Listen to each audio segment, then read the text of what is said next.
सलाम नमस्कार, मैं हूं आपके साथ मोहम्मद ज़ैफ। आप देख रहे होंगे हमारे साथ जनाब शौकत अली जो एआईएमआईएम के यूपी प्रदेश अध्यक्ष हैं। इनसे आज हम बात करेंगे। अगर बात करने की बात की जाए तो कई मुद्दे हमारे पास हैं।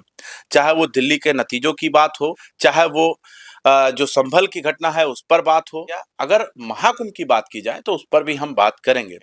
शौकत साहब, बहुत-बहुत स्वागत है। जिस तरीके से आप लोग दिल्ली में लगे रहे, काफ़ी मेहनत किया आप लोगों ने, क्या रहा?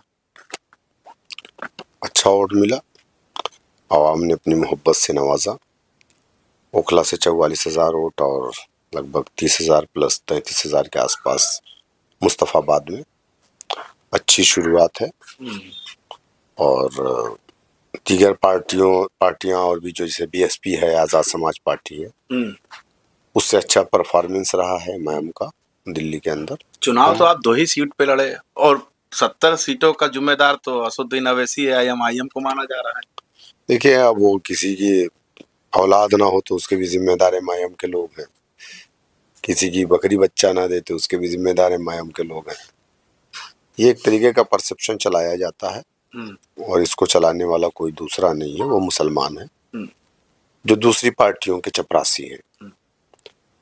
इस तरीके के इल्जामात अगर आप देखेंगे कि माजी में मान्यवर काशीराम जी पर भी लगा था, जब उन्होंने बहुजन समाज पार्टी की स्थापना की, गठन किया पार्टी का, तो उन पर इल्ज़ाम लगा कि ये जनसंघ से पैसा लेकर के कांग्रेस को हराने के लिए आए हैं। और ये इल्ज़ाम मुसलमानों ने नहीं बल्कि ये इल्ज़ाम उनके समाज के लोगों ने लगाया था जो पुराने कांग्रेसी थे। तो हम पर भी इल्ज़ाम वही लोग लगा रहे हैं जो पुराने सपाई हों या कांग्रेसी हों या आम आदमी पार्टी के दलाल हो। तो हमें इस बात की परवाह नहीं है और आवाम इस बात को समझ रही है। दूसरी एक चीज़ मेरे समझ में नहीं आता कि क्या मुसलमान की गैरत इतना मर गई है कि वो किसी का एजेंट बन करके काम करेगा, या हम मुसलमान हैं तो इसलिए हम पर इल्ज़ाम लगाया जा रहा है। ये इल्ज़ाम सिर्फ बैरिस्टर ओवैसी एमआईएम पर नहीं, बल्कि ये इल्ज़ाम हिंदुस्तान के मुसलमानों पर है। जब जब इस मुल्क के अंदर मिल्ली सियासी पार्टियां अमल में आई, उस पर यही इल्ज़ाम लगाया गया। डॉक्टर अयूब पर भी यही इल्ज़ाम लगा, मौलाना आमिर इरशादी साहब पर भी यही इल्ज़ाम लगा, अरशद खान और डॉक्टर मसूद के ऊपर भी यही इल्ज़ाम लगा, और यही इल्ज़ाम आज हमारे ऊपर लग रहे हैं।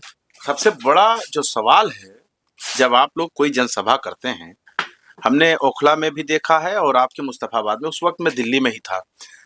चुनाव प्रचार प्रसार के आखिरी दिन की बात अगर किया जाए तो सारी एमआईएम की टीम ओखला में मौजूद थी और एमआईएम के उम्मीदवार जो मुस्तफाबाद से ताहिर हुसैन थे, वो अकेले कैंपेनिंग कर रहे थे। उस वक्त उनके साथ लाखों की तादाद में भीड़ थी। जब वोट की बारी आती है तो वो लाखों की तादाद की भीड़ जो है वो कहाँ गायब हो जाती है? आखिर चूक कहाँ हो जाता आप लोगों से? नहीं, देखिए, हमारी पूरी टीम ओखला में नहीं बल्कि पश्चिमी यूपी की हमारी पूरी टीम मुस्तफाबाद में थी। पश्चिमी यूपी के लोग, बड़े लीडर की बात हम कर रहे हैं। नहीं, बड़े लीडर में बैरिस्टर साहब का तो ओखला में रोड शो था। हाँ। और मैं, चूंकि हमारे पूर्वांचल के लोग अक्सरियत में ओखला की विधानसभा में है, बिल्कुल। मैं मुस्तफाबाद गया था। एक दिन मैं मुस्तफाबाद में कैंपेन किया था।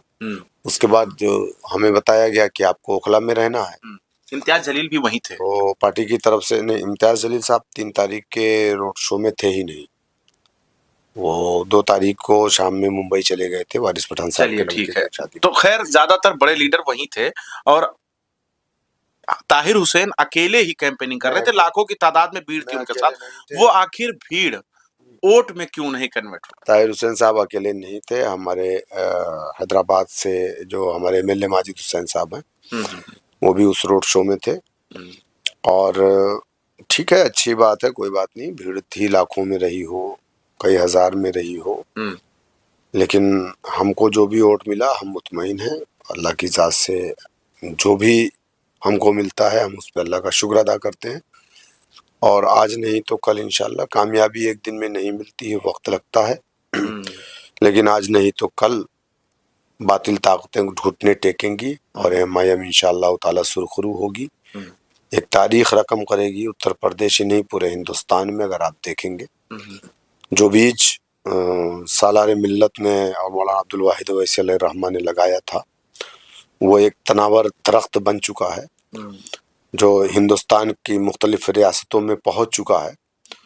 अब सिर्फ ज़रूरत यह है कि हम सब मिल करके उसकी सिंचाई और उसमें पानी डालने का काम करेंगे। अभी थोड़ी देर पहले आपने एक शब्द इस्तेमाल किया, दलाल।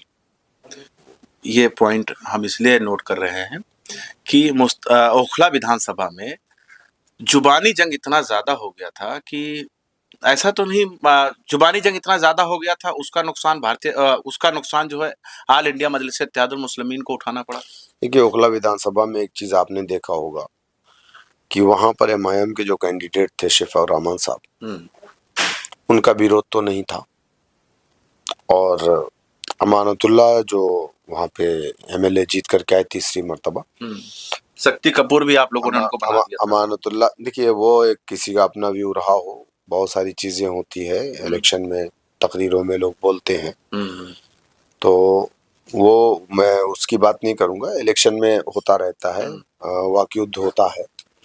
लेकिन वो आग चुनाव के बाद में गाली गलौज पे आ गया था।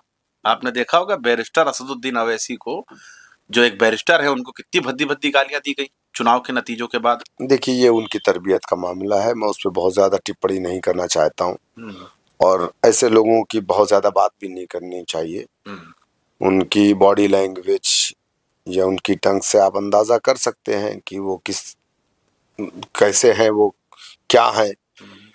तो ये हो सकता है कि उनकी तरबियत का हिस्सा हो, अपने बड़ों को गाली दें। हम तो अपने बड़ों को गालियां नहीं देते हैं, ठीक है, कोई मसला नहीं है, उनका मामला है, दिए। बहुत सारे लोगों ने वैसी साहब को गालियां आए दिन देते रहते हैं, कोई मारने की धमकी देता है, कोई गला काटने की, कोई जबान काटने की, तो कोई मसला नहीं है। ध्यान देने की जरूरत है। अरे भाई, अब ऐसे अब लफंगों वाली भाषा कोई इस्तेमाल अगर कर रहा है तो जरूरी नहीं है कि हम उसका जवाब उसी अंदाज में दें। हम क्यों देंगे? दिल्ली चुनाव जैसे ही केजरीवाल हारे, वैसे ही उत्तर प्रदेश के अंदर अखिलेश यादव एक्टिव हो गए। आप अपनी पार्टी को भी कहीं ना कहीं एंगल में देख रहे हैं, कहीं पर देख रहे हैं कि नहीं? बिल्कुल देख रहे हैं, हम काम कर रहे हैं। हमारे पास वसाइल थोड़ा कम है, हम 4 बार सत्ता में नहीं रहे, हमने प्रदेश को लूटा नहीं है, हमारे ऊपर भ्रष्टाचार के इल्ज़ाम नहीं है, हमारे पास कई 100 करोड़ रुपए नहीं है, इसलिए आपको दिखता कम है। हमारे पास लग्जरी 50 लाख की बस नहीं है, समझ गए? जिस दिन हमारे पास वसाइल हो जाएंगे उस वक्त हम भी आपको ज्यादा दिखेंगे 27 को लेकर। लेकिन हम जहां तक हमारे वसाइल हैं, जो हमारे पास रिसोर्सेज हैं, उस हिसाब से हम काम कर रहे हैं। समाज के लिए क्या कर रहे हैं, मतलब समाज को जोड़ रहे हैं कि नहीं? बिल्कुल कर रहे हैं, बिल्कुल कर रहे हैं। हम अपना घर छोड़ करके अगर यहाँ बैठे हुए हैं तो क्यों बैठे हुए हैं? हम लखनऊ में 250 किलोमीटर अपने घर से दूर बैठे हुए हैं तो क्यों बैठे हुए हैं? अभी 23 तारीख को मैं गाजीपुर जा रहा हूँ तो क्यों जा रहा हूँ? पश्चिमी यूपी के दौरे में मैं 20-20 दिन रहता हूँ तो क्यों रहता हूँ? मैं क्या वहाँ अपना बिजनेस करने थोड़ी जा रहा हूँ, मैं तो समाज को जागरूक करने ही जा रहा हूँ। समाज को बताने जा रहा हूँ कि 75 सालों में इन लोगों ने तुमको बेवा विमाल की तरह लूटा है, हाँ, और देने के लिए कुछ नहीं। दलित से बदतर जिंदगी मुसलमान जी रहा है। तमाम कमेटियां कहती हैं, सच्चर कमेटी हो, चाहे कुंटू कमीशन हो, मुद्दुररहमान कमेटी हो, सब यही कह रही।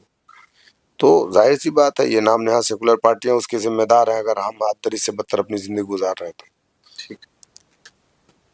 तो हमारे साथ एआईएमआईएम के प्रदेश अध्यक्ष जनाब शौकत अली जी मौजूद थे, जिनसे हमने कई सवाल पूछे, कई मुद्दों पर बात कर रहे थे। सबसे बड़ी बात यह है कि दिल्ली के नतीजों के बाद जो एमआईएम का तैयारी है, उस पर भी हमने, आप क्या सोचते हैं वो जरूर बता दीजिएगा। देखते रहे आप 24 तक न्यूज़ जनता का इनके साथ।